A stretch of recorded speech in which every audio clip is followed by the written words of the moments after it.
Hey there, Sharon Horne-Ellstrom here. Welcome to day 30 of our Supersize You annual challenge. Today we are talking about the fourth step in our super process, because that's going to be the 5-part framework that we use all year long and we ingrain in our subconscious or install in our subconscious. So whenever anything comes up in any area or aspect of our life, we can use this process. And if we install it in our subconscious by practicing every month this year, it'll just become automatic for you like it has for me. Now, this process is new. We just created it this month. And the E is step 4 that we're on today, and that stands for execute. Well, what the heck are we going to execute? Not things. We're going to execute our plan that we came up with yesterday. So how are we going to do that? I'm going to share Virginia's, how she's doing it. And what you'll do is you're going to want to have checkpoints along the way between now and achieving your goal or solving the problem or eliminating the challenge or dealing with the challenge, whatever it is that you've selected. And Virginia selected that she wants to improve her finances by having a $10,000 emergency fund and then pay down $5,000 of her credit card debt. She's got $8,000 on a high interest credit card, and she wants to knock that out and get rid of that so she can build an emergency fund and so that she feels more safe and secure with her finances. So how is she doing this step of the process? How is she executing against the plan that she planned the step before? Well, number one, on week 1, she's going to set up all automatic transfers and download a budgeting app. She hasn't had personally a budgeting app, so she's going to actually start using one. So week 1, she's going to do that. Not necessarily today, but within the next few days, she'll do that. Daily, she's going to track every expense in real time. And she'll do that for a short period of time in order to get a clearer, accurate, honest picture of how and where her money goes. Thirdly, weekly, she's going to review her spending versus her budget and then adjust if needed. So if she finds that this week she spent twice as much on groceries, but really it's better because she's not eating out at all, then maybe she won't adjust it. But if she finds that she's just compensating for other areas of her life by buying a whole bunch of junk food, then she will adjust. Then monthly, we had a fun discussion about that and our habits of behavior when we're stressed or under pressure.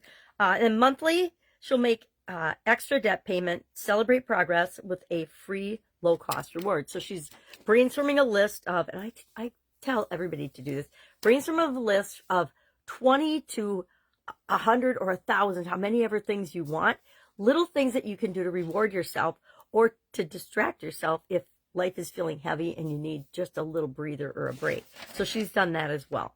So she divided her execution of her plan to checkpoints of week 1, daily things that she'll do, weekly things that she'll do, or one weekly thing, one daily thing, one monthly thing. All pretty simple, all pretty standard if we want to create the life that we want. So what are you doing today? You are going to determine how you're going to measure and pay attention to whether you're making progress or not to fill the gap between where you are and where you want to be. And you can decide, you can maybe just say, oh, I'm only going to check in once a week. And so weekly, this is what I'm going to do. I'm going to check in to see my progress on my weight loss. I changed my scale and weighing in to once a year because I used to be obsessed with my scale and my weight, and I spent so much time and energy worrying about my weight, which really didn't matter, right? Doesn't really matter to anybody but me. And when I had a sudden cardiac arrest, I'm like, okay, some things have got to change. One of the things I changed was, now I went to the doctor a lot more back then, and so they weighed me more often, but I stopped obsessing about my weight, and I paid attention to things that really matter, like what was my overall health, energy, vitality, and things like that. So you decide what you're going to measure and look at and how frequently you're going to do that. Now, if you picked a small thing and you do a couple things and you've solved it, you're done. But you can always pick another thing, right? And do the same process on it and track it for a longer period of time.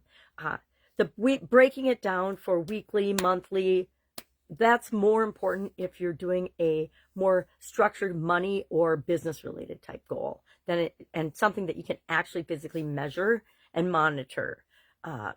Other things that are more subjective, it's a little harder to do that. But anything is possible, so it is totally possible to come up with ways to measure those subjective things, even if it's just you rate yourself on a scale of 1 to 10. All right, if you need help with this, hit me up and ask. If you have any questions, please ask. And I say ask them in the comments below so other people can benefit from the answer too. Chances are, I'm not going to say chances are, I'm going to say if you have a question or concern, I guarantee somebody else watching this has a similar question or concern. And by you stepping out of your comfort zone and asking, that helps other people as well. We're all about that, making the world a better place by being the best possible version of ourselves. I would also like to invite anybody who's interested to join me on the school platform. I've got a free community right now. Not sure, it's not going to be free much longer. I think February, that's going to be a massive jump from free to paid. Not a massive jump. It's going to be a jump because we're almost at our 50 member mark. And I told myself that at 50 members, I would launch my tiers. And so those are coming very soon. I think we're at 46 or 47 last night when I went to bed. So we'll see. But I would love, especially if you're interested in following along with the Supersize Your Business Challenge, I may very well, if some people go in there that want to be just the Supersize You Challenge, I may very well put that into the classroom on the school platform as well. And I might make a change from Supersize Your Business just to Supersize or Supersize School. That's coming very soon too. But anyway, let me know. Just put school or... let's not do school. Let's do community in the comments below, and then I will send you an invite. All right. Have an awesome day. I'll, of course, do it tomorrow.